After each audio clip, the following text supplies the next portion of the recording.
Ako, siya, ang dami yung klase ng longganisa ka dito sa atin. Ano ikaw, anong gusto mo? Yung yung garlic. Garlic Garlic longganisa. Ang masarap, sarap. mabawang. Oo, tapos ibababad mo sa suka. Suka! Ay, Yun, nako, grabe. panalo. Kanin yun, masarap sa kanin. Pero ano pa man ang trip mo, ang sarap naman talagang pang-almusal niyan, di ba? Yes. Kaya nga napasama ang Pinoy Longganisa sa best-rated breakfast ng kilalang food and travel website. Actually, longganisa, hindi na pang breakfast. All-day fare yan, Oo, di ba? totoo, Ang sarap totoo. talaga. Kaya pala si Chef, naku, mukhang inspired gumawa ng longganisa. Take note, mano-mano. Nandiyan siya ngayon sa Kalumpit, Bulacan. Hi, Chef. Good Hi, morning. Chef! Marami siyang gagawin today. Hello everybody! A blessed morning sa inyong lahat dyan, mga kapuso. Maganda yung inyong display ng longganisa dyan. Pero andito tayo ngayon sa Kalumpit, Bulacan kung saan binisita natin yung isang pagawaan ng isa sa mga kilalang longganisa dito at talaga naman nagsusupply na sila sa mga supermarkets at mismo sa palengke. Makakasama natin this morning si Ma'am Lily. Ma'am, good morning good po. morning, A blessed sir. morning. Anong year pa po kayo nag-umpisa ng paglulongganisa? Ay, nagsimula po kami mga 1993. 1993 pa, so talagang legit na matagal nang ginagawa yung kanilang flavor. Ma'am, balita natin, umuubos po kayo ng mga 400 kilos per Apo. production.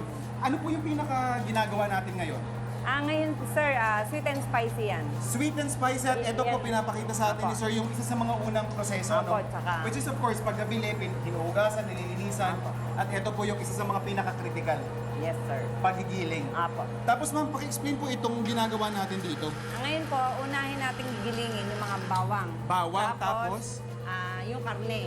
Karne, tapos ito Tapos, pong lalagay yung mga ingredients. okay, ingredients po natin. Meron tayo ditong salt, pepper, ito yung isang flavoring natin. Of course, sugar. Meron din tayong mga cornstarch ba to, sir? O anong ba yan? Opo. Ayan, may cornstarch din tayo. So, Binder po. binder natin. So, importante yan, imahalo natin ng maayos. So, ma'am, pag ako gusto kong magnegosyo ng paglulongganisa, mga magkano po yung mga tip ninyong puhunan?